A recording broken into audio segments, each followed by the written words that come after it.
Hello mga sisi ko, good morning! Ayan, kumusta? Kumusta ang benta ng ating sari-sari store? Nandito tayo banda mga sisi ko. Dahil si Kuya Dave ay kararating lang, galing palengke. And ano kaya yung balita? Nagtaas na ba ang bigas? Ayun, nagtaas na daw mga sisi ko. 285 na ang ano? Wala, nagtaas na ang bigas mga sisi ko. Benta namin ito is 280. 280 oh, may price pa kami. Tapos, ngayon daw, doon sa binilhan ni Kuya Dave na bigas, 285 na. So, palitan natin to. Ayan, palitan natin to. At least kahit papano, may kita pa tayo kahit kunti nito mga sisi ko. Hala, grabe. Tapos 55 ang kilo. Palitan din to. Tingnan natin mamaya. So, sa maliliit, 285 na ang puhunan. Tapos, hala, kadako. Ayan, 285 na. So, magkano na kaya yung benta natin?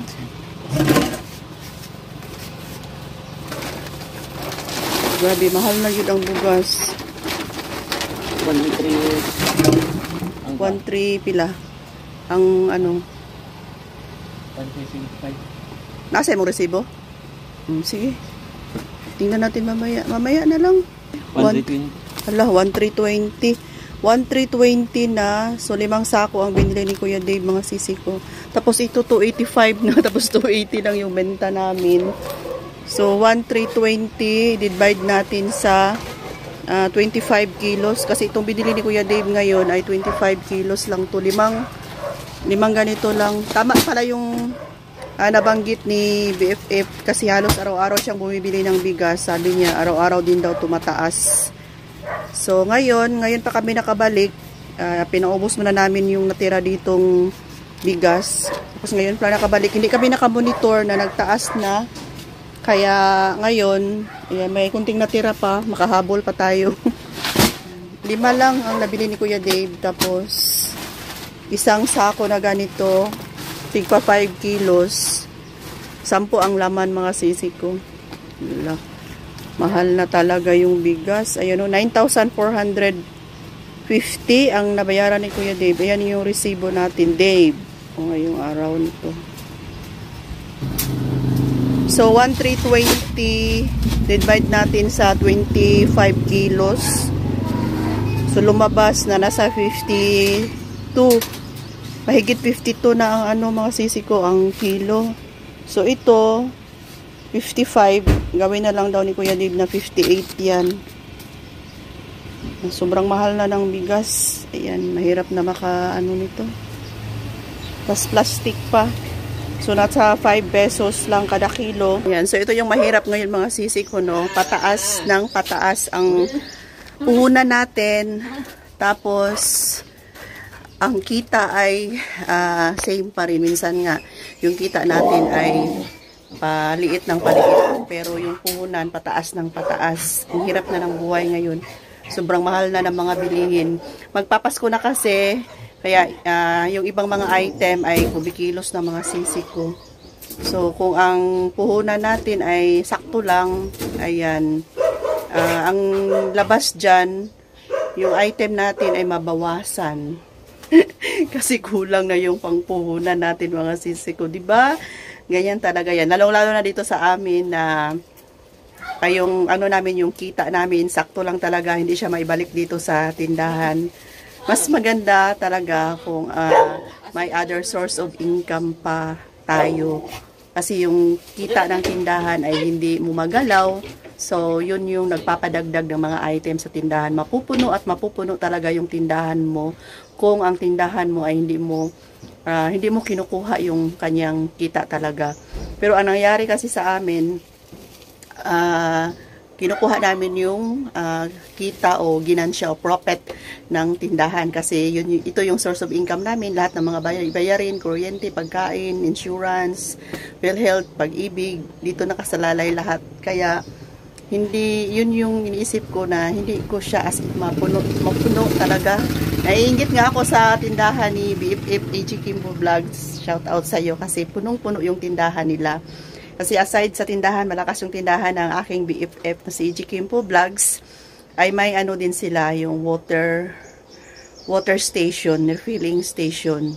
So, kumikita na din yun at pwede nilang idagdag yun sa tindahan kung gusto nilang magdagdag ng mga paninda, pwede nilang idagdag kasi hindi lang, same naman kami, ang aming negosyo lang yung, doon kami kumukuha ng aming, yung aming mga, para sa aming mga expenses, pagkain, same lang naman din kami, kaya lang, may other source of income pa ang aking BFF. Shout out, AG Kimpo Vlogs po, ayan, tingnan nyo yung kanyang channel. Napakapuno po ng tindahan. Ayan, shout out sa iyo. Pero sa amin, sakto lang talaga kung ano lang yung benta ngayon, ipamili bukas.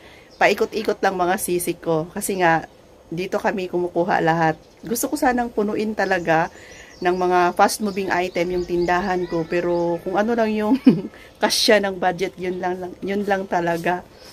Kasi yun na nga, monthly, may binabayaran. Ayan, pambili ng mga, kung ano yung mga pangangailangan namin. Pero sige na lang, thanks God. Thankful pa rin kami ni Kuya Dave. Ayan, pagod yan. Kasi nga, nabubuhay pa rin kami dito sa tindahan. Kahit nasabihin na matumal, minsan, pero nakakaraos pa rin kami. Thank you kay Lord na nakakaraos pa rin kami sa araw-araw. And thank you din kahit na papano, si Kring Kring ay nakatapos na sa pag-aaral, wala na kami expenses. Ayan, so, focus na lang kami kung ano yung mga bayarin namin, yun na lang. Ayan. So, laban lang po tayo mga sisi ko. Kung same tayo ng life na source of income ang tindahan, ayan, laban lang po. And kailangan talagang mag-budget dahil napakamahal na ng bilihin ngayon mga sisi ko, di ba? Ang mahal na ng bilihin. 5 kilos. 5 kilos.